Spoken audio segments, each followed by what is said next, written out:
Oke, assalamualaikum warahmatullahi wabarakatuh. Waalaikumsalam warahmatullahi wabarakatuh. Ya, baiklah teman-teman, alhamdulillah ya kita pada hari ini bisa tatap muka ya, walaupun masih dibatasi, tapi setidaknya sudah mulai belajar untuk tatap muka. Pada pertemuan pertama ini ya, sebenarnya dosen itu adalah Pak Samsudin MSI ya, tapi beliau berhalangan hadir karena ada sesuatu hal ya, digantikan oleh saya ya. Apakah nanti sementara atau selanjutnya saya juga belum tahu ya, tapi setidaknya ini tidak mengurangi rasa ingin tahu untuk kuliah ya, belajar. Nah, mata kuliah yang akan diampu oleh Bapak Samsudin MSI ini adalah mata kuliah mengenai kepemimpinan ya, kepemimpinan. Nah, kepemimpinan ya, atau mata kuliah leadership. Nah, pada kali ini bahasannya yang pertama adalah mengenai sejarah kepemimpinan ya. Nah, kenapa sih kok ada kepemimpinan gitu ya? Nah, kenapa bisa ada kepemimpinan? Oke, apa sih yang menyebabkan kepemimpinan itu ada? Ternyata kepemimpinan itu ada semenjak manusia itu ada, ya. Semenjak manusia itu dilahirkan, ya, bersuku-suku, berbangsa-bangsa, ya. Maka secara otomatis akan muncul orang-orang yang memiliki kelebihan-kelebihan, ya, yang memiliki apa yang namanya privilege ya, apa sih? Ya, semacam keberkahan atau apa, keberkatan atau apa gitu ya, keistimewaan ya, yang menyebabkan dia bisa memimpin gitu ya, dia bisa memimpin. Nah, jadi begitu manusia itu ada ya, dan berkembang, akhirnya dari situlah munculnya pemimpin ya, adanya peradaban manusia ya, yang mana butuh seorang yang bisa menyatukan gitu ya. Nah, fungsi pemimpin itu menyatukan dari perbedaan-perbedaan yang ada ya, menjadi satu visi. Nah, itulah apa namanya pemimpin. Ya, menjadi seorang pemimpin juga tidak mudah ya, tidak enteng ya, karena dia bisa menyatukan pikiran-pikiran, dan mungkin bisa juga dia menegasikan ya, hal-hal yang kurang penting gitu ya. Nah, untuk menjadi seorang pemimpin ini juga sebenarnya tidak begitu saja ya. Ada beberapa teori ya yang mengatakan seseorang itu bisa jadi pemimpin. Ya, pertama, teori genetis. Ya, teori genetis ini adalah teori gen, atau dia ini memiliki jiwa pemimpin karena memang keturunannya dulu itu memang pemimpin. Ya, ada gennya, gitu ya. Ada yang bilang dia memang udah bawaannya, gitu ya, bawaannya pemimpin. Ada biasa orang tuanya atau kakeknya atau buyut-buyutnya gitu ya, seorang pemimpin gitu kan, sehingga anak keturunannya itu ada kemungkinan pasti akan memimpin gitu ya. Atau sistem dinasti ya, kekaisaran. Nah, itu juga biasanya dia mendidik anaknya untuk menjadi pemimpin pengganti orang tuanya ya. Biasanya tuh sistem dinasti atau kekaisaran itu dia biasanya ada sekolah khusus untuk anak-anak raja gitu ya, atau kalau ininya anak-anak sultan ya, atau anak kaisar ya, itu biasanya ada tuh ya, wilayah tertentu yang dijadikan sebagai media untuk menempa kepemimpinan. Jadi memang sudah ini kan juga dipersiapkan juga ya. Nah, ini namanya teori genetis ya. Jadi karena orang tuanya itu pemimpin, maka anak-anaknya memiliki jiwa kepemimpinan. Walaupun tidak 100% juga ya. Tidak 100% juga. Ada mungkin yang anaknya tidak jadi pemimpin, ada juga ya. Nah, yang kedua ini adalah teori sosial. Ya, teori sosial. Jadi suatu masyarakat nih ya, suatu masyarakat kan memiliki kapabilitas yang berbeda-beda ya. Suatu masyarakat itu memiliki kapabilitas yang berbeda-beda. Ada orang yang memikirkan dirinya dan juga memikirkan orang lain ya. Ada orang yang memikirkan dirinya sendiri. atau ada orang yang dia tidak paham dengan dirinya sendiri gitu kan. Nah, di sini pentingnya seorang pemimpin ya. Di sini pentingnya seorang pemimpin, yaitu dia bisa memikirkan dirinya dan juga orang lain ya. Nah, jadi memang suatu masyarakat itu tidak memiliki kemampuan yang sama, ya, tidak memiliki kemampuan sama.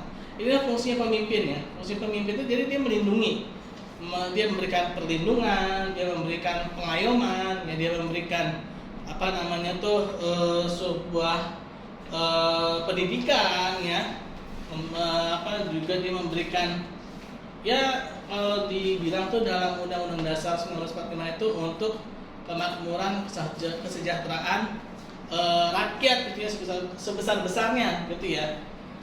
Nah, ini teori sosial. Jadi dia itu lahir di tengah-tengah masyarakat. Ya, dia lahir di tengah-tengah masyarakat yang mana dia memiliki kelebihan-kelebihan karena dia adanya kepedulian, ya, ada kepedulian, dia adanya pemikiran ya, yang membuat dia tuh dijadikan sebagai pemimpin. Nah, itu namanya teori sosial ya.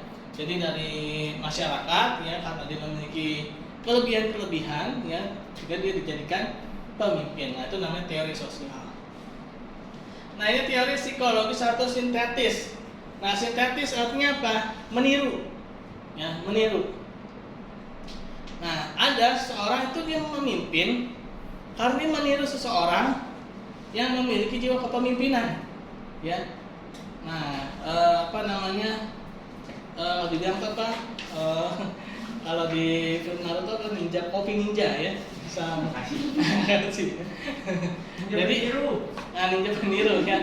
Nah, ini dia sintetis, dia bisa merekam apa yang pernah dilakukan oleh tauladan dia gitu ya, atau panutannya dia. Dia misalnya punya panutan seorang pemimpin nih. Oh, ini panutannya ini kalau ngomong tuh misalkan tangannya ke depan gitu kan, terus atau mungkin tangannya ke atas biar semangat gitu ya. Nah, itu istilahnya sintetis. Jadi dia meniru, dia berusaha untuk menjadi orang yang dia kagumi, karena yang dia kagumi itu adalah pemimpin ya. Nah, karena dia itu terus meniru ya, kan kalau bahasa itu ala bisa karena biasa kan, karena dia selalu membiasakan meniru orang yang dia kagumi itu pemimpinnya itu ya, maka dia menjadi pemimpin ya. Lama-kelamaan dia akan menjadi pemimpin ya, lama-kelamaan dia akan menjadi pemimpin. Nah, ini teori sintetis. Nah, teman-teman di sini yang enaknya yang mana? Kalau menurut teman-teman, cocoknya tuh yang mana nih?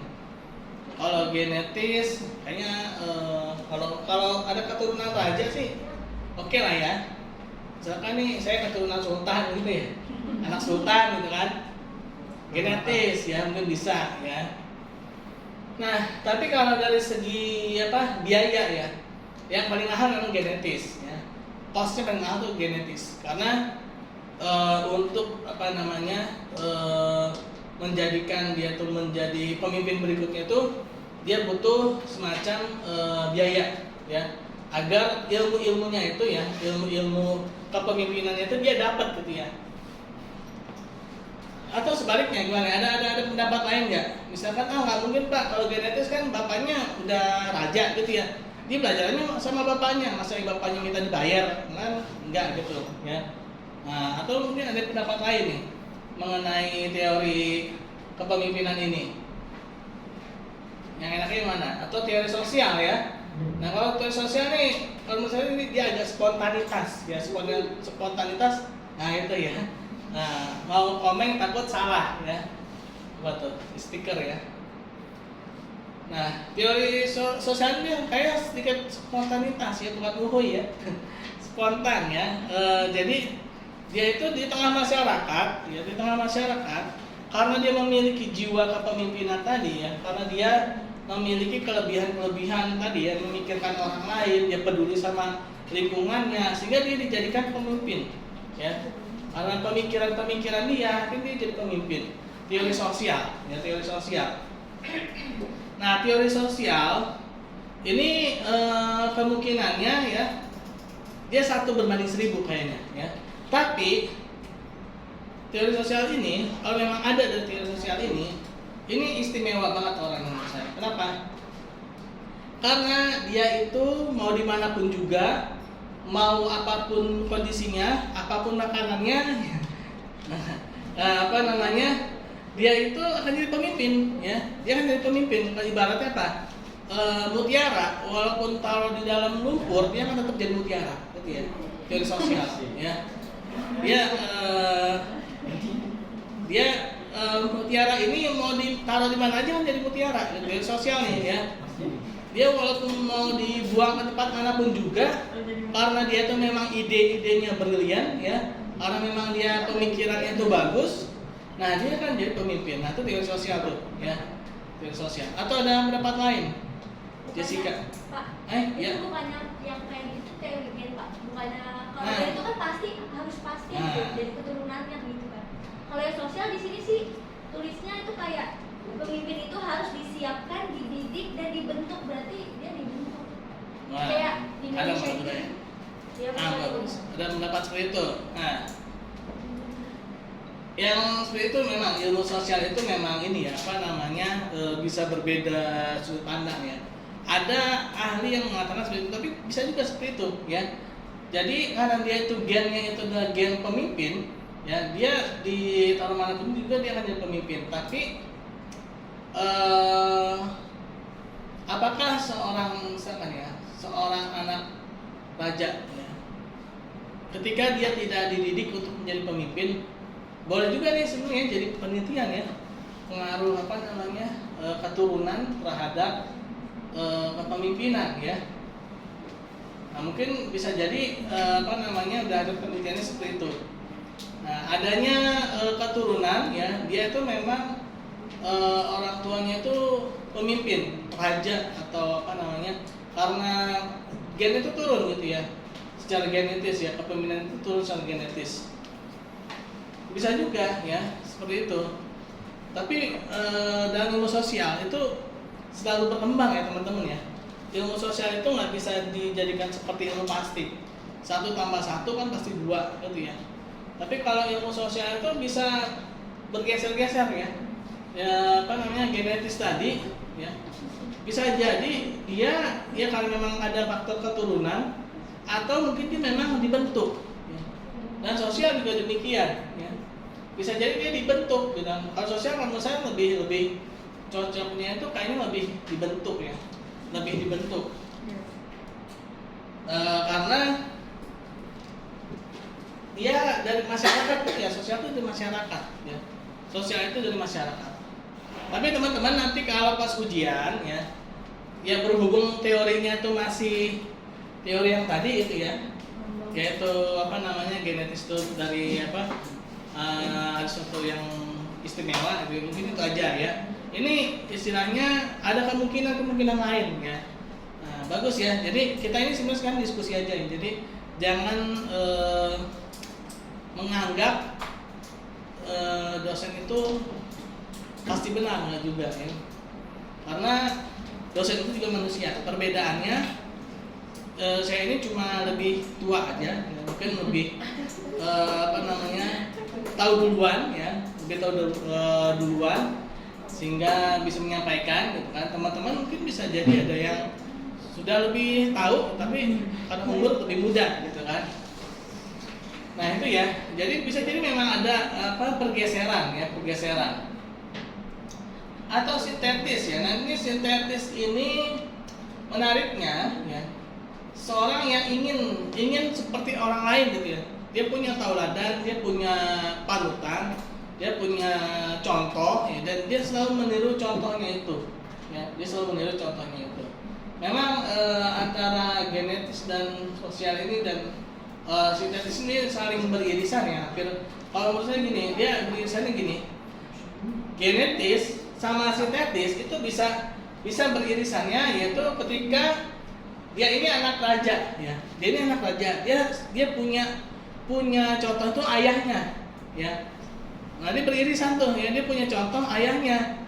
Ayahnya itu raja. Dia sangat mengagumi ayahnya ya. Dia sangat mencintai ayahnya. Sehingga dia selalu meniru bagaimana ayahnya berjalan, bagaimana ayahnya itu memimpin. Dia meniru ayahnya, akhirnya dia jadi sintetis juga kan, ya. Nah, genetis kan gitu juga. Ya, genetis itu karena dia tuh anak raja, ya, anak sultan. Nah, karena dia itu memang ada darah sultan, dia kalau bahasa itu darah biru ya. Nah, kalau hijau belalang ya. Nah, kalau dia punya darah biru ya, akhirnya dia bisa mewarisi sifat-sifat dari ayahnya yang raja itu atau yang kaisar atau pemimpin itu, ya. Nah, dengan teori sosial ini dia memang kalau menurut saya ini sesuatu yang istimewa ya, karena dia lahir di tengah-tengah masyarakat karena dia memiliki keistimewaan tadi ya. Oke, ada mau didiskusikan lagi tentang teori ini? Nggak usah rebutan sesuatu. Nggak ada, Pak. Pak, Ya. biasanya tuh di Indonesia itu terjadinya teori yang masih Indonesia lebih ke sosial sebenarnya. Kita itu Republik Indonesia ya dengan kalau sistem. nggak salah ada deh Pak, kapan ya? Di daerah Banten dia sistemnya pakai keturunan. Oh, itu mungkin ini ya. Apa namanya? Biasanya tuh ininya level-level kayak bupati mungkin ya. Nah, juga sih biasanya tuh kalau untuk level puncaknya ya kayak presiden itu kita makanya sistemnya demokrasi sosial ya. Apa namanya dengan sistem pemilu ya kan. Tapi kalau memang masih level-level lurah atau apa gitu ya, itu mungkin bisa tuh ya. Itu bisa seperti itu. Tapi nggak tahu juga ya, itu bisa kemungkinan ada itu ya. Bagus pertanyaannya. Ada lagi yang lain? Kalau misalkan teori genetis itu dia pemilihannya sesuai di wilayah keturunannya dia doang atau masyarakat juga ikut? Biasanya dia aja ya. Bisa kalau genetis tuh bisa gini ya. Bisa langsung anaknya langsung. Bisa misalkan anak pamannya, kalau misalkan dia punya anak laki-laki ya, bisa dari anak paman saudaranya dia gitu kan, ponakan ya, biasanya kayak gitu kan, atau yang keluarga lah ya. Contohnya tuh kayak apa ya, kerajaan Arab Saudi ya. Arab Saudi itu pernah jadi ketika garis dari anaknya itu nggak ada, dia bisa ngambil dari masih saudaranya gitu ya, saudaranya bisa dari misalkan di masa ini misalkan anaknya yang mimpin, ternyata di masa selanjutnya itu pamannya dia gitu kan, bisa juga kayak gitu ya, satu keluarga lah ya. Tapi kan dia kan mimpinnya kan masyarakat, kok dipilihnya keturunan? Itu mau jawab apa? Ya boleh. Jadi di modul juga ada kan teori genetis nih. Di sini tuh pemimpin itu tidak dibuat, akan tetapi lahir dari pemimpin oleh bakat-bakat alami yang luar biasa sejak lahirnya. Yang kedua, dia ditakdirkan lahir menjadi pemimpin dalam situasi kondisi yang bagaimanapun. Berarti gini, kalau misalkan kayak gitu kan dia mimpinnya masyarakat, tapi kok dipilihnya dari keturunan? Ya berarti kan tergantung kayak ibarat kata Kalau misalkan salah satu masyarakat yang nggak ada yang kepilih, salah satu masyarakat yang nggak ada yang cocok dari keturunan, itu udah pasti kayak gitu, karena udah garis keturunan. Contohnya kayak Kerajaan Inggris ya kan, kayak gitu pastinya keturunan mau gimana pun kondisinya. Ya kalau misalnya masyarakat di Afrika biasanya kan ada demo apa segala macam, mungkin ada jadi kayak peringanan apa gimana gitu. Atau kalau enggak biasa tuh ada aturan khusus. Biasa kalau di Papua juga kayak gitu, pakai teori genetis. Jadi mereka punya aturan khusus bahwa memang cuma dalam sistem keluarganya aja yang boleh jadi pemimpin. iya. Bisa gitu. Ya, biasanya ada peraturan yang memang sudah disepakati oleh leluhurnya terlebih dahulu ya, bahwa kita ini menganut sistem seperti ini gitu ya. Biasanya seperti itu. Dan biasanya ketika kondisinya stabil, mungkin masyarakatnya akan tenang-tenang aja. ya, tapi ketika kondisinya itu tidak stabil, misalkan keturunannya dia orangnya lemah dalam hal kepemimpinan, ya, nah itu akan bergejolak ya, itu akan apa namanya, pas masyarakat akan menolak gitu kan. Kenapa? Karena kepemimpinannya lemah gitu kan, walaupun dia dari keturunan kepemimpinan yang kuat. Biasanya seperti itu ya. Jadi ada benarnya juga kan. Tadi apa kamu siapa yang lupa April. ya? April ya. Nah ini Mei ya.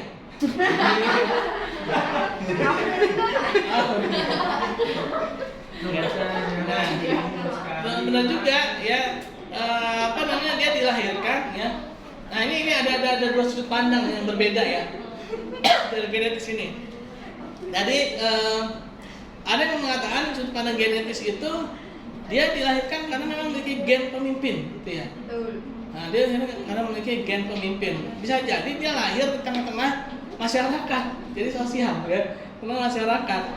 Nah ada juga yang mengatakan dia memang anak raja, gitu. Dia memang anak sultan, gitu kan. Dia memang anak sultan. Jadi dia pasti akan jadi pemimpin, ya, teori genetis, ya. Nah memang itulah enaknya ilmu sosial, ya, itu kita nggak bisa memastikan, ya, kayak ilmu eksakta, ya, 1 + 1 pasti 2, gitu kan. Apa namanya, nggak mungkin jadi berapa, gitu ya. Nah ini ilmu sosial, ya, ilmu sosial ini dia bisa ada perkembangan terus, ya, bisa ada perubahan-perubahan, ya, bisa ada perubahan-perubahan apa namanya di dalam teorinya, ya. Nah kayak tadi ini kan teori genetis, ada yang bilang genetis itu dia lahir di tengah-tengah masyarakat, memiliki gen pemimpin, akhirnya dia jadi pemimpin. Ada juga mengatakan genetis itu memang dia dari keturunan pemimpin, gitu ya. Nah memang udah ada warisan pemimpin. Nah itu ya. Oke, ada lagi? Bagus diskusinya. Berarti dia itu udah calon atau udah jadi pemimpin sih, Pak? Yang mana? Kalau misalkan yang dari teori genetis itu yang kata dia diturunin itu baru dia bincangin lagi ke masyarakat. Calon. Jadi kalau dia itu memang dari keturunan raja, keturunan kaisar, dia sebenarnya sudah ini ya, sudah pasti gitu ya, di pemimpin ya. Nah makanya tadi yang saya bilang ya, ini ilmu sosial ini memang ilmu yang menarik ya, karena secara teori ya dia bisa bergeser ya, dengan adanya penelitian apa namanya terbaru ya, itu bisa menggeser teori yang sudah ada ya. Nah ini sederhananya aja ini ya, teori genetis ya dengan teori sosial di kepemimpinan itu sebenarnya genetis tuh kayak gimana sih? Ya apalagi kondisi sekarang ya, ini antara sosial sama genetis kan hampir beda dikit ya, hampir beda dikit. Maupun tadi kan udah nyampaikan kan, misalnya kayak di daerah Banten gitu kan, katanya kita menganut sistem demokrasi, kok ada yang genetis sih, ada yang keturunan sih gitu kan. Mentang dia tuh anaknya si A gitu kan, akhirnya keturunannya jadi ini semua, pemimpin semua kan. Nah itu ya, teori genetis dan teori sosial artinya bercampur baur. Oke, gimana? Lanjut. Lanjut Pak. Nah ini pemimpin dan sifat-sifatnya ya. Nah pemimpin itu mampu mengorganisir itu artinya bisa menempatkan seseorang ya sesuai dengan kemampuannya ya, sesuai dengan tempatnya, mengorganisir ya. Mengorganisir misalkan nih yang jago akuntansi ditaruhlah di bagian akuntansi ya. Yang jago marketing ditaruhlah marketing, mengorganisir. Baik itu secara individu maupun secara kelompok. Misalnya kelompok ini dia pintar dalam memasarkan nih, taruh di marketing gitu ya. Terus yang ini dia pintar dalam mencatat keuangan, prodi keuangan gitu kan. Nah itu namanya mengorganisir ya, dengan kekuasaannya. Bikinlah peraturan-peraturan, misalkan si A ya, karena dia ini memiliki background pendidikan. Kalau kita mungkin lihatnya dari background pendidikan sekarang ya, background pendidikannya SEAKT gitu kan, maka dia ditetapkan sebagai kepala keuangan gitu kan.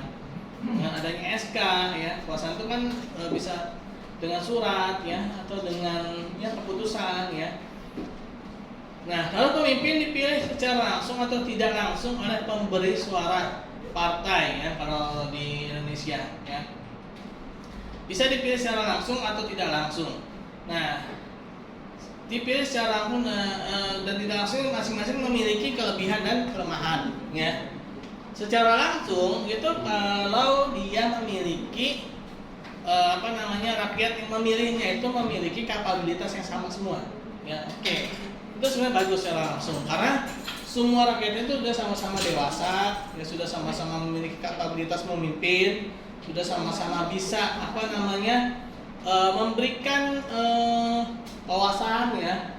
Nah, tapi kalau misalkan masih banyak ketimpangan ya di dalam negeri itu ya, maka sangat sulit ya untuk mendapatkan pemimpin yang ideal dengan secara langsung. Kenapa? Karena orang yang memiliki kapabilitas yang lebih ya dengan orang yang memiliki kapabilitas yang kurang itu sama-sama memiliki hak yang sama kan. Contoh sederhananya gini, teman-teman misalkan di Setiami ini lulus S1 kan, lulus S1 ambil S2, ambil S3, jadi profesor doktor gitu kan. Nah, begitu dia jadi profesor doktor ikut pemilu ya. Terus mohon maaf nih di sebelahnya misalkan ada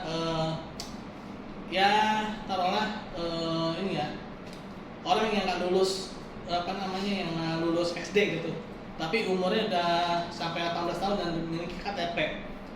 Terus sama-sama ikut pemilu. Apakah teman-teman yang sudah profesor doktor itu memiliki hak suara yang lebih dibandingkan dia? Kan enggak kan, sama satu suara kan. Lalu pertanyaannya, buat apa sama ini teman-teman kuliah kalau dianggap sama? Ya.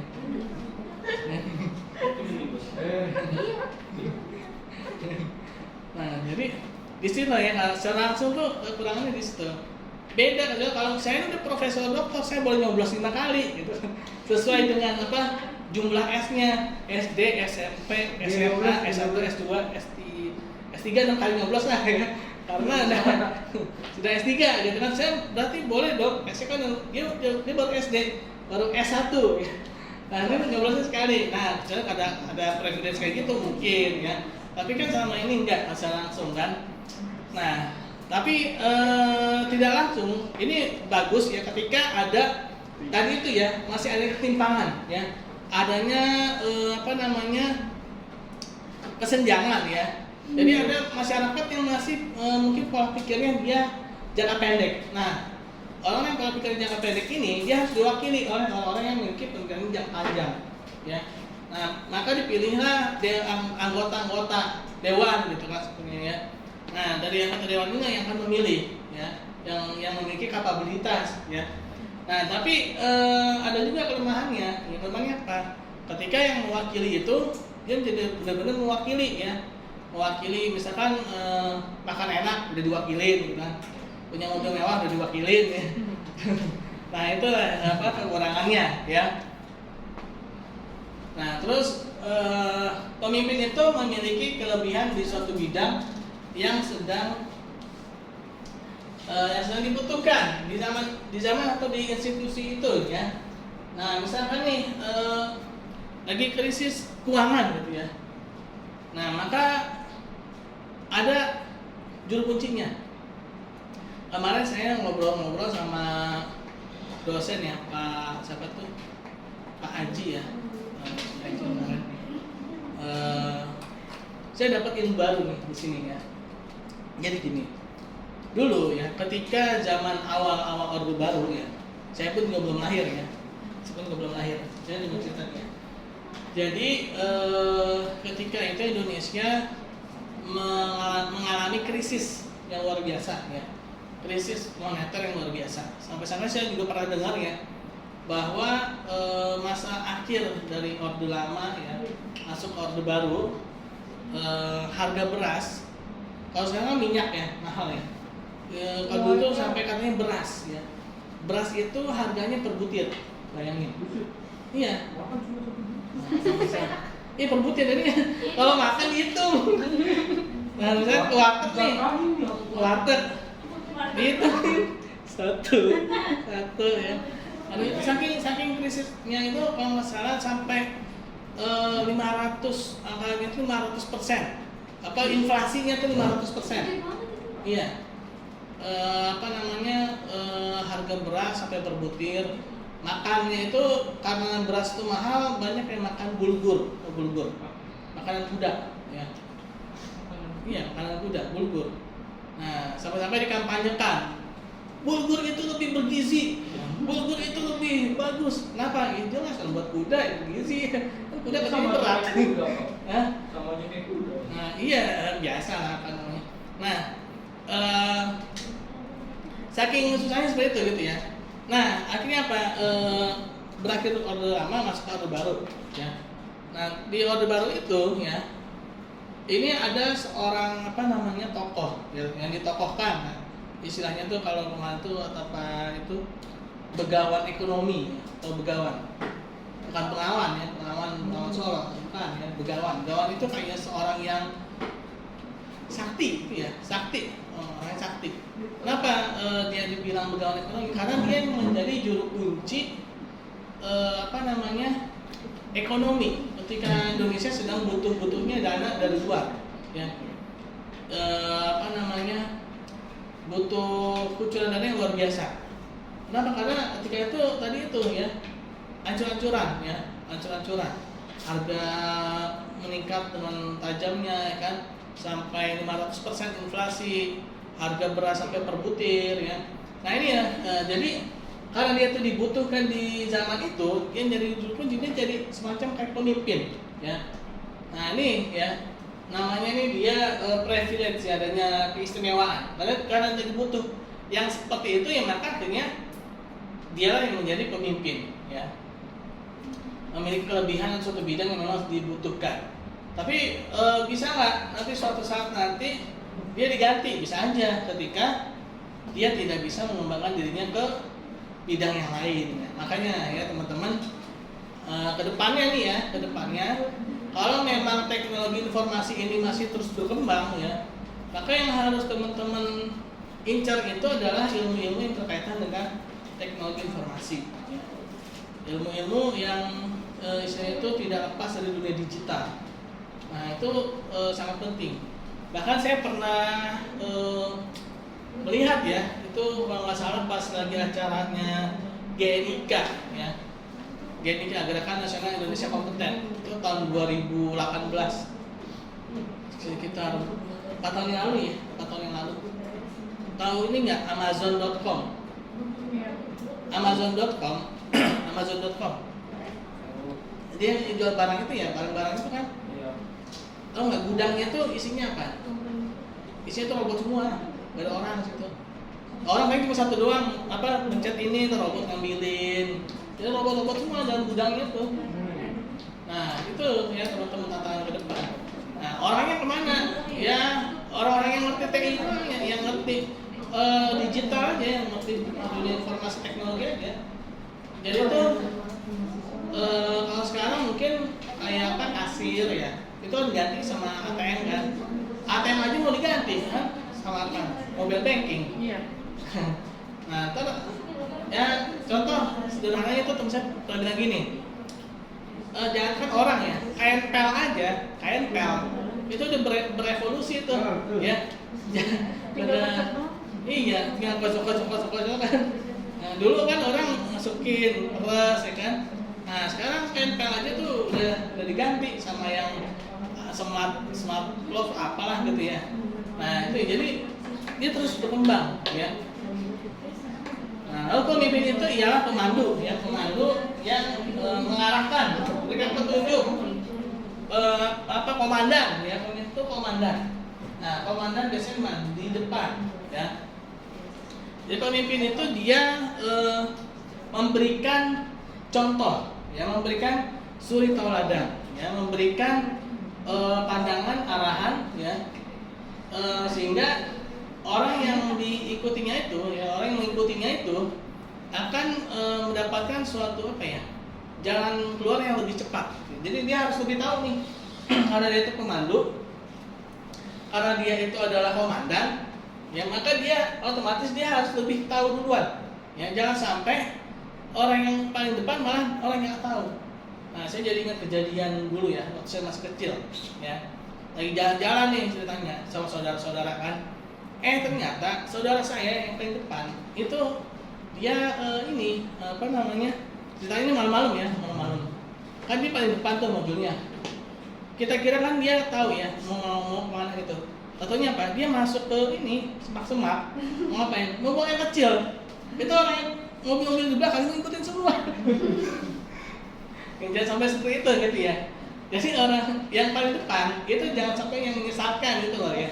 Nah, gara-gara kepentingan pribadi dia, gitu kan, mau buang air kecil, orang yang nggak tahu apa-apa di belakang ikut semua. Nah, akhirnya repot lah ya. Nah, mau keluar juga susah kan, mobil ngantri semua di belakang. Nah, yang malam-malam itu ya, nah, itu ya contoh sederhana ya.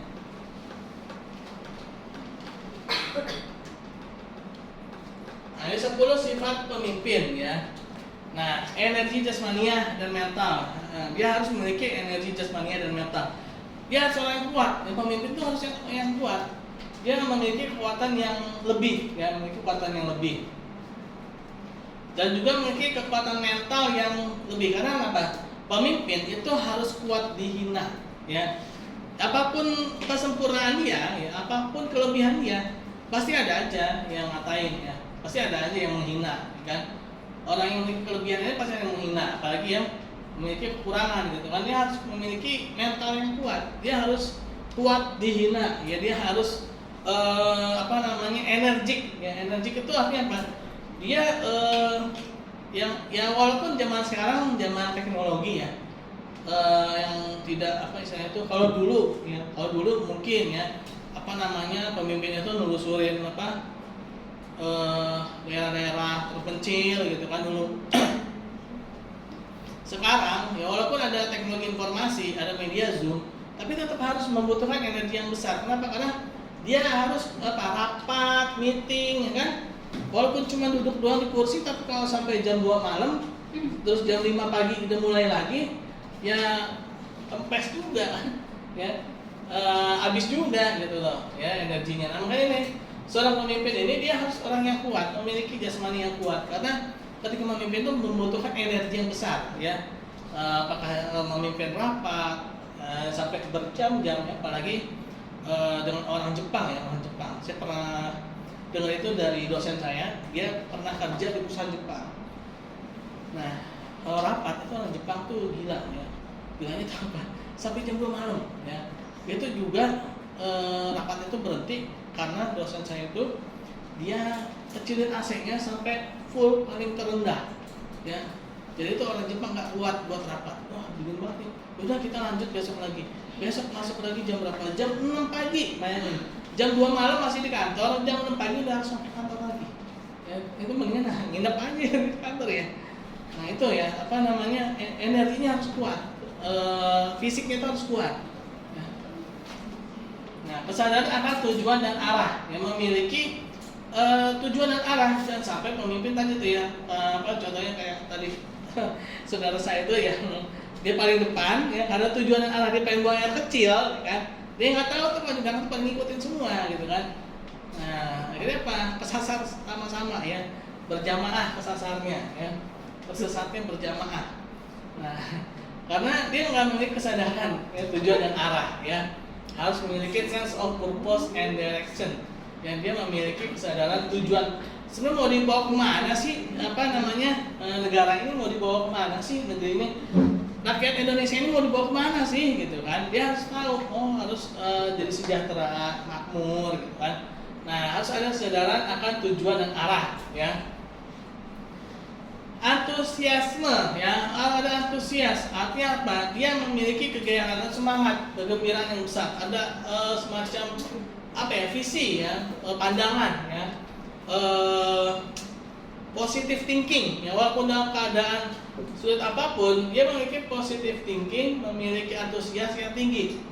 Nah, tapi bukan juga tidak diimbangi dengan usaha, ya. Tapi tetap harus ada usaha, tapi dia harus tetap positif, ya. Tetap harus positive thinking. Nah, dari semangat gairah kegembiraan yang besar, yang positive thinking, ya. Karena memang kita ini hidup sebenarnya ternyata ini loh, segala kejadian yang ada itu sebenarnya netral, ya. Sebenarnya itu netral. Misalkan si Zaidan misalkan diputusin sama pacar gitu kan. Dan ya kan. Misalkan Zaidan diputusin sama pacar ya. Diputusin sama pacar itu kondisi yang netral ya. Iya. Itu hilang.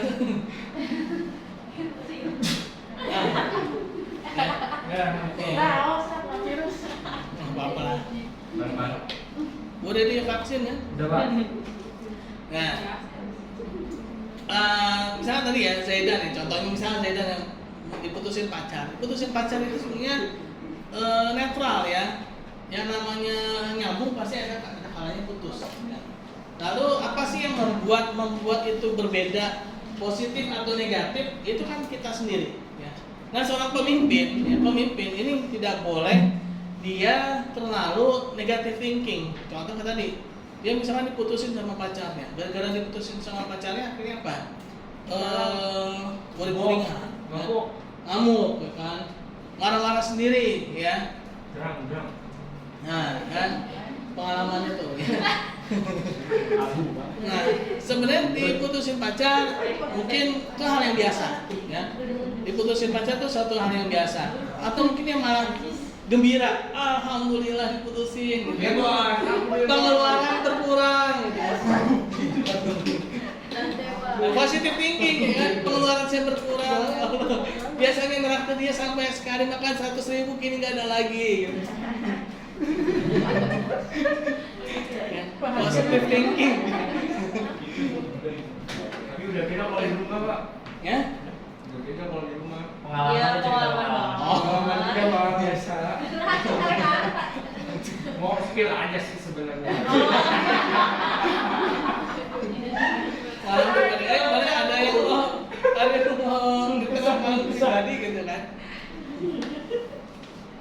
Nah, dulu tuh saya waktu masih di NF ya, kursus ya, apa namanya, les. Kata guru saya gini, ini kok pada jelek-jelek banget sih nilainya pada pacaranmu ya, putusin aja gitu kan. Nah, besok kata teman saya, jangan Pak, modal udah banyak keluar nih. Asik. Belum balik modal. Backstreet. Backstreet berarti kembali ke jalan.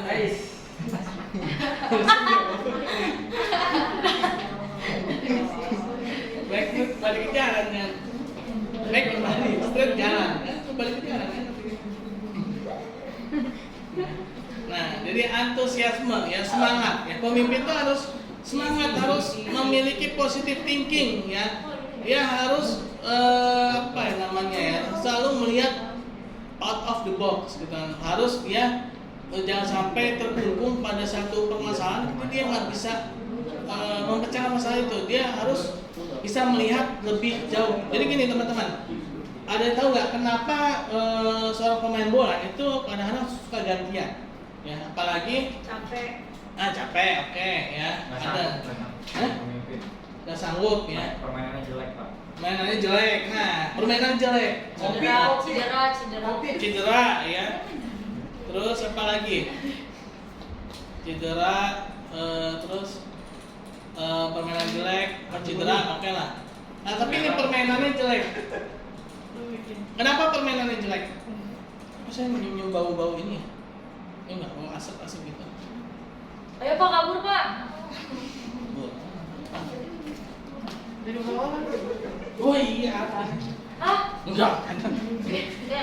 Fire. Nah, oke tadi ya permainannya jelek ya. Kenapa dia bisa permainannya jelek? Nah, kenapa? Karena dia Iya Pak, bawa kebakar Pak, cek dulu Pak. Biar langsung sebentar lagi pergi. Keluar.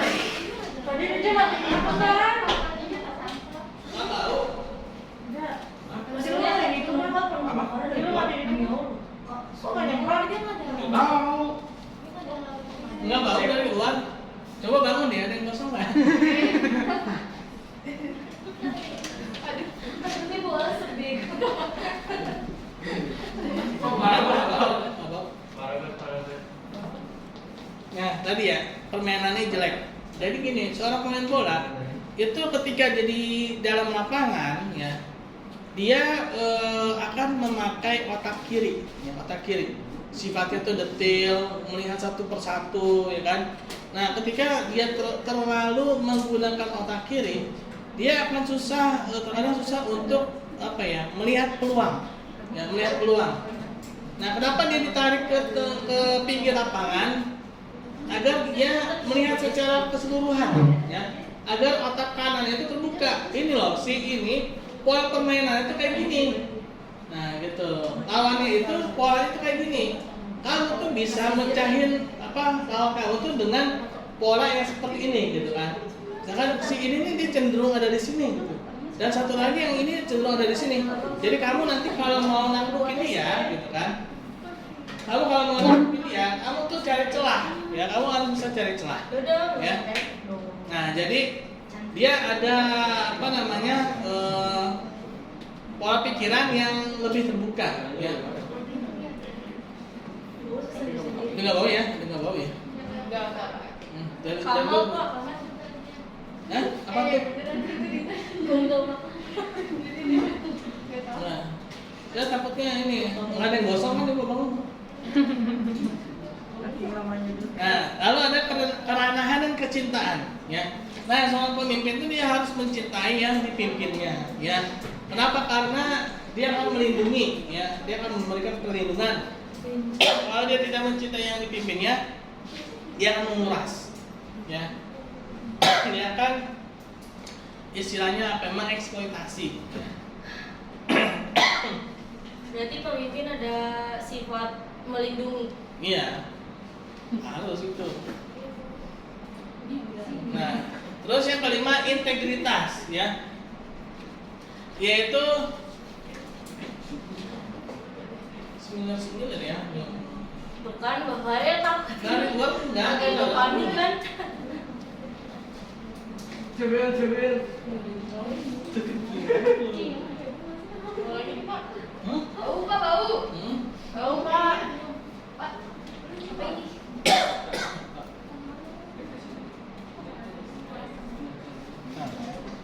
Apa bau? Lucu ya, gue mau jebak. Tahu ya, itu bau bagus ini. Itu kagak perlu over. Ada yang makan korek kali? Iya kayak bakar korek gitu ya. Abu Tapi makan nggak korek bikin. kan Bu? Abu ya? Kenapa tamu dia? Lah kok gua? Kenapa bego? Memang dia penjalannya ke gua tuh. Nah itu di belakang bertiga di belakang Allah Akbar. Ya Allah. Mencurigakan ya? mencurigakan tuh bertiga. Di ngaco. Apa ya? Ya Allah, terus Enggak, nah, nggak ada yang ini. Ada yang bakar ini main korek kan bertiga.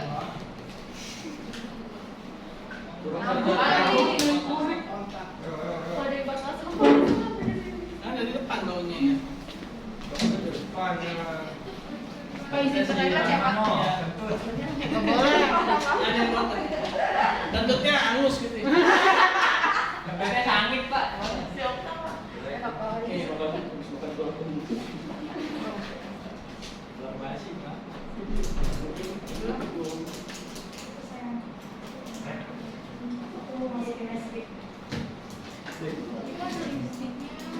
Oke, kita lanjut ya.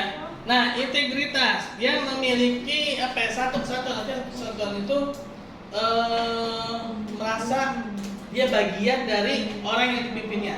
Jadi ketika dia ada rasa ingin menzolimi gitu ya, menzolimi rakyatnya, dia merasa kalau saya dibuat seperti itu kira-kira enak nggak ya? Kan? Kalau saya seperti dia posisinya kira-kira gimana ya gitu. Artinya tuh dia merasakan kalau saya dibuat seperti itu, saya juga pasti nggak enak gitu. Saya juga pasti merasa gimana gitu kan. Nah ini integritasnya jadi satu kesatuan gitu ya. Merasa bagian dari rakyatnya ya, integritas. Jadi dia tidak, jadi integritas dengan keranahan kecintaan ini satu kesatuan sebenarnya ya. Keutuhan, kejujuran ya kan. Terus ketulusan. Agak-agak ini Bau ya. Pak, Bapak belajar dulu di sini deh. Dia belajar dulu di sini deh Pak. Semilir sih tadi kadang bau hilang, bau hilang. Hah? Ininya aslinya baru di sini. Oh itu kali ya. Tapi tetap aman kan Pak? Kasih ya Pak, semangat kerjanya Pak. Apaan sih? Ya udah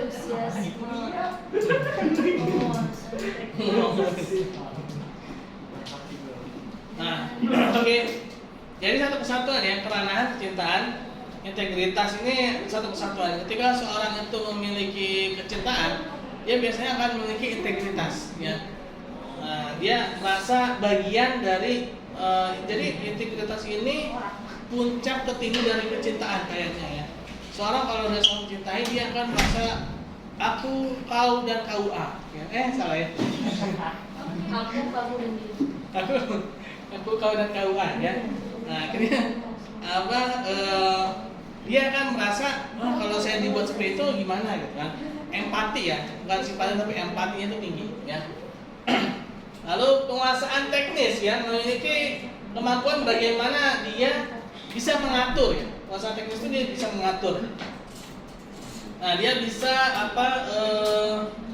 memberikan arahan gitu ya. Arahan teknis itu dia benar-benar mendetail ya, mendetail. Jadi kalau misalnya ada suatu kejadian dia tahu nih, oh ini urutannya kayak gini gitu kan. Teknis ya. Ketegasan dalam pengambilan keputusan, decision ya. Dia tidak memiliki kegamangan. Artinya gampang tuh ragu gitu ya. Dia udah ngasih petunjuk nih, kita harus pilih ini. Bener gak ya? Kira-kira nanti gimana ya? Dan yang seperti itu pemimpin ya. Jadi ketika dia udah bilang A, ya udah A gitu ya. Bilang B, ya udah B. Risikonya pasti ada, baik A, B, gitu kan. Semua yang kita lakukan itu memiliki risiko ya. Apa yang kita lakukan di muka bumi ini pasti memiliki risiko. Ketika jalan ke depan, turun tangga ada risiko kan, kepleset ya. Terus malah enggak ada apa gitu kan. Itu semua ada risiko ya. Nah, kita harus bisa mengambil ketegasan. Yang namanya risiko itu pasti ada. Lalu bagaimana nih meminimalisir ya, minimalisir risiko itu ya dalam pengambilan keputusan. Nah, adanya kecerdasan. Nah, ketegasan tadi ya, dia harus ada kecerdasan tadi ya. Nah, ini minimalisirnya ini nih ya. Dia jadi bisa mengurangi risiko lah. Nah, kalau dalam teori produksi itu ada istilah siklus produksi. Ya, siklus produksi suatu barang dia suatu saat nanti akan mengalami penurunan. Nah, karena ada penurunan, maka harus ada barang baru lagi, ya. Misalkan contohnya dulu motor apa? Supra X ya dulu tuh ya. Sekarang kayak Supra X udah nggak begitu. Terus juga sama Jupiter MX ya. Itu kan udah berapa kali generasi tuh Supra X, Jupiter MX. Ganti model gitu kan. Nah, itu karena itu ada risiko penurunan produksi ya. Nah, untuk mengurangi penurunan produksi itu digantilah modelnya ya. Yang tadinya begini jadi begini kan, gini ya. Nah, ya. Itu biar dia terus di atas posisinya produksi itu tetap harus tinggi gitu ya. Nah, harus ada kecerdasan membaca situasi ya. Nah, seorang pemimpin itu harus bisa seperti itu. Dia melihat peluang dan tantangan ya. Ada kisah nih ya. Ada dua orang anak dari seorang laki-laki ya. Dua-duanya ini dia akan diberikan modal sama ayahnya ya untuk berjualan sepatu di Irian Jaya. Kalau sekarang Irian Jaya mungkin udah banyak yang pakai sepatu ya. Ini dulu sih memang ceritanya udah lama ya.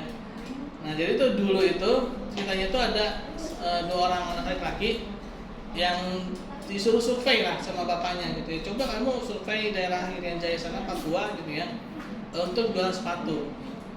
Yang satu anaknya bilang nih, aduh Pak, jangan jualan sepatu deh Pak di sana. Kenapa? Orang-orangnya nggak pakai sepatu Pak. Saya percuma jual sepatu sana, nggak pakai sepatu.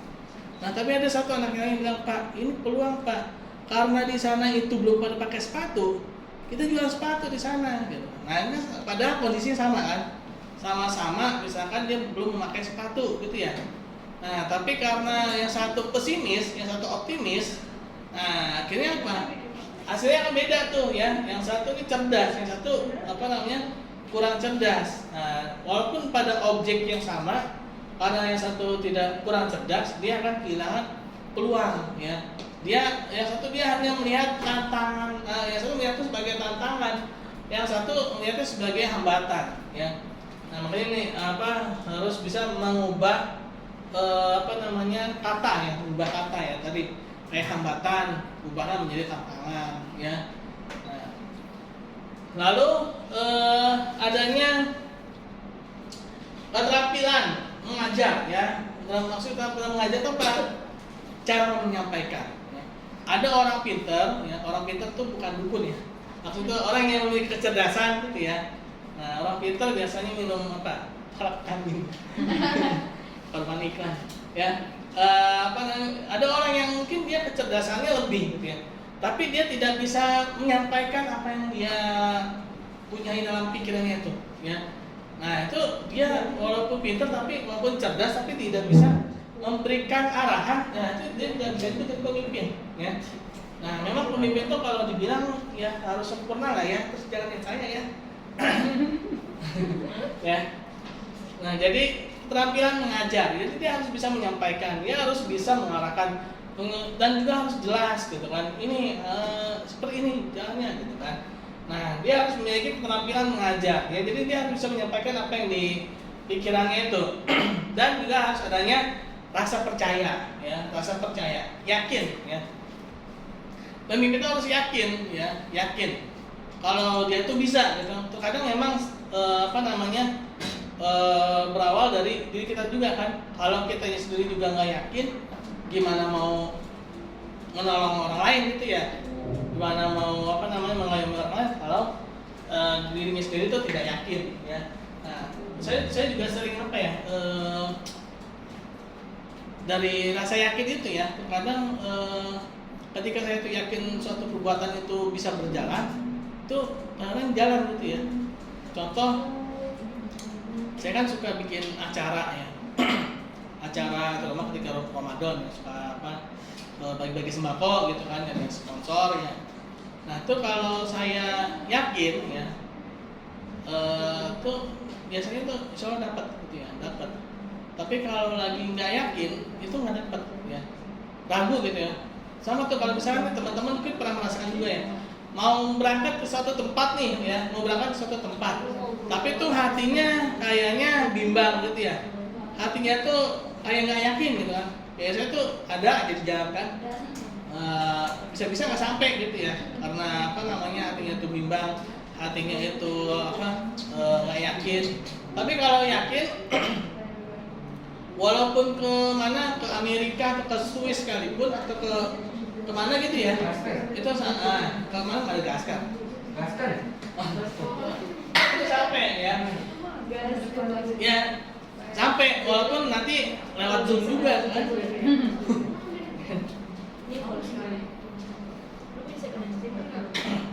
Nah, ini unsur-unsur kepemimpinan. Kemampuan mempengaruhi orang lain, bawahan atau kelompok. Nah, seorang pemimpin dia harus bisa mempengaruhi bawahannya, ya. Dia harus bisa memberikan stressing lah, tekanan gitu kan, atau mungkin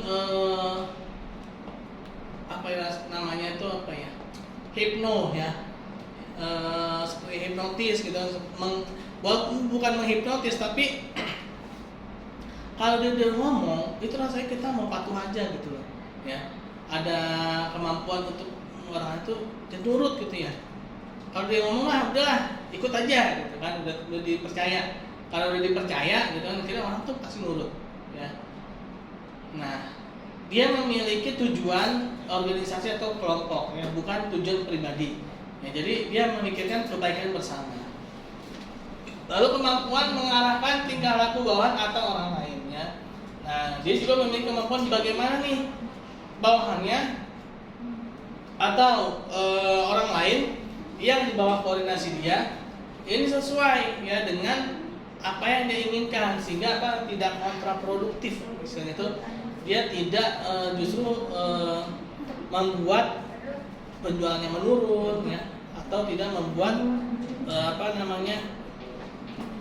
menjadi tidak produktif ya. Nah, ini sesuai dengan apa yang diinginkan. Nah, ini seorang pemimpin. Nah, ada satu pemimpin sifat ratu atau raja. Nah, ada sifat ratu atau raja itu bijaksana, adil, ambek. Ambek itu bukan ngambek ya. Ambek itu apa sih? Dia mengayomi gitu loh ya. Ambek para marta ya. Konsekuen dalam janjinya, yang menjalankan janjinya ya. Lalu ada lagi sifat pandita, yaitu membelakangi sifat kemewahan dunia, tidak punya interest kepentingan pribadi gitu ya. Dapat melihat jauh ke depan pandangan ya, depan waskita ya. Memiliki waskita itu maksudnya memiliki visi ya, memiliki visi. Dan dia tidak mau bermewah-mewahan ya. Tidak mau bermewah-mewahan karena dia memikirkan rakyatnya ya. Dia memikirkan orang yang dipimpinnya. Ada juga sifat petani ya, yaitu jujur, tekun, ulet dan belaka ya. Belaka, artinya dia giat gitu ya. Petani itu kan giat kan. Kalau nggak giat itu beras nggak ada yang numbuh ya, padi nggak ada yang numbuh. Petani itu dia menanam beras ya, padi itu ulet loh ya. Kalau misalnya dia udah misalnya putus asa atau menyerah, udah bodo amat lah, hidup syukur, mati udah. Nah nggak kayak gitu kan. Jadi dijaga kan. Misalkan ada hama burung nih, dia bikin boneka-bonekaan kan. Nah tapi kan dia memikirkan, kan dia ulet kan. Dia memiliki giat sifatnya. Nah, pemimpin formal dan informal. Formal ini orang yang ditunjuk, ada SK-nya, ya, ada surat penunjukannya, ya. Ini dia secara undang-undang atau secara peraturan dalam sebuah organisasi, dalam sebuah perkumpulan, ya. Nah, itu adalah pemimpin formal, ya. Nah, ada lagi pemimpin yang informal. Nah, dia tidak mendapatkan SK pengangkatan atau tidak mendapatkan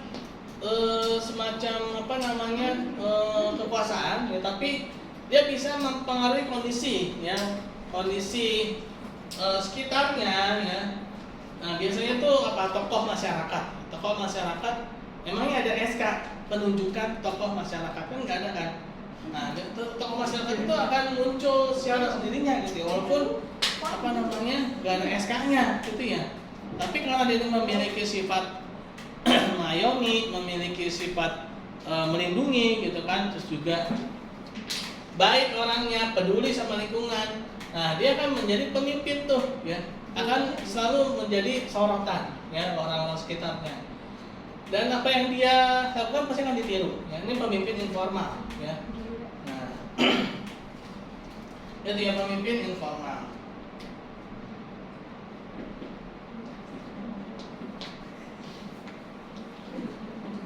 Nah, faktor-faktor pendukung yang menjadi pemimpin. Satu ya, penunjukan dan penetapan dari atasan. Nah, ini yang formal ya. Karena adanya SK, adanya surat, adanya penunjukan ya, adanya suatu peraturan yang mengatakan dia jadi pemimpin, maka itu akan menjadi pemimpin ya. Terus adanya warisan ya. Nah, ini tadi yang genetis ya. Warisan kedudukannya secara turun-menurun. Nah, bisa juga karena ada dia itu anak sultan, dia anak raja, ya, dia anak kaisar, ya kan? Nah, akhirnya dia menjadi pemimpin, ya, faktor-faktor ini. Lalu ada lagi dipilih oleh pendukung dan pengikutnya. Ini biasanya sistem kepartaian, ya. Nah, karena dia itu memiliki pendukungnya banyak, gitu ya, pengikutnya banyak, ya, jangan lihat saya. Gitu ya. Nah, akhirnya dia menjadi pemimpin, kan? Karena tuntutan situasi, nah, kondisi kebutuhan zaman, misalnya lagi butuh orang yang benar-benar bisa memecahkan permasalahan ekonomi, gitu. Ada orang, wah ini kayak gini, gitu, ngasih arahan, ternyata benar arahannya, ya. Akhirnya dia menjadi pemimpin tadi itu ya, begawan ekonomi istilahnya itu ya, begawan ekonomi, orang sakti kan. Nah, jadi dia tuh jadi jaminan, ya, jaminan di dunia internasional. Untuk membantu Indonesia, gitu ya. sakti banget ya gue. Iya, sakti ya. Karena kelebihan adanya privilege kelebihan ya. Beberapa kualitas pribadi dia ya. Kualitas pribadi dia tadi itu ya, misalkan dari segi pendidikan, ya mungkin tinggi ya, terus dari segi akhlaknya ya, dari perilakunya ya. Nah, akhirnya dia menjadi pemimpin ya di tengah-tengah masyarakat. Karena ada kelebihan-kelebihan yang dia miliki ya. Karena pengakuan ya, pengakuan tidak resmi dari bawahan ya. Nah tadi yang informal ya, tapi dia bisa menjadi formal karena dia didukung oleh bawahannya. Dan ini saling apa ya? Kalau bilang saling keterkaitan ya. Ketika dia itu apa ada bottom up ya istilahnya, dari bawah naik ke atas ya, itu bisa menjadi yang tadinya informal bisa menjadi formal ya. Awalnya mungkin dia tokoh ya, tapi karena masyarakat melihat ini kayaknya bagus jadi apa, bisa jadi presiden gitu kan, atau minimal jadi lurah deh gitu ya. Yaudah yuk kita apa, kita usung dia gitu kan. Jadi apa sih kalau sekarang tuh carik ya. Jakarta kan bentar lagi mau jadi desa kan, mau pindah kan, iya. Nanti teman-teman nih ya, kalau misalnya jalan-jalan ke Kalimantan nanti, kamu dari mana? Dari Jakarta. Oh dari dusunnya. Ya. Nah itu apa namanya? Awalnya mungkin dia pemimpin informal, ya, pemimpin informal. Tapi karena dia didukung ya oleh pendukungnya dari bawahannya, dia bisa menjadi formal, ya. Yang tadi hanya sekedar tokoh bisa jadi kepala kelurahan, carik, ya, kecamatan, ya. Nah ini semua dia saling kalau dibilang tuh saling keterkaitan, ya, saling keterkaitan. Bisa jadi karena ada satu yang ini ke sebelah sini, ya. Namanya juga ilmu sosial, ya. Ilmu sosial tuh terus berkembang, ya. Bisa jadi nanti ada satu lagi variabel lagi, ya. Ada variabel lain lagi, ya. Ada penambahan lagi, ya. Nanti kalau teman-teman udah pada S3 ya bikin disertasi, nah dikembangin lagi nih faktor-faktor yang mendukung jadi pemimpin. Apa kira-kira ya teorinya? Teori siapa nih yang mau saya bantah nih, atau teori saya apa ya buat melengkapi teori yang ini ya? Gitu. Ya. Nah, nanti kalau udah S3, nanti S4 ya. Terus S Mambo ya, S Naler ya. Ada yang bilang profesor itu S4, jadi ada pendidikan khusus jadi profesor. Tapi belum ini sih ya. Ya mungkin itu teman-teman ya, karena udah 11:30 juga, takutnya nanti kita azan zuhur ya. Ada yang mau didiskusikan? Ada yang mau ditanyakan? Nggak usah rebutan, satu-satu. Oke teman-teman, kalau mau tidak ada, terima kasih atas perhatiannya. Assalamualaikum warahmatullahi wabarakatuh. Waalaikumsalam.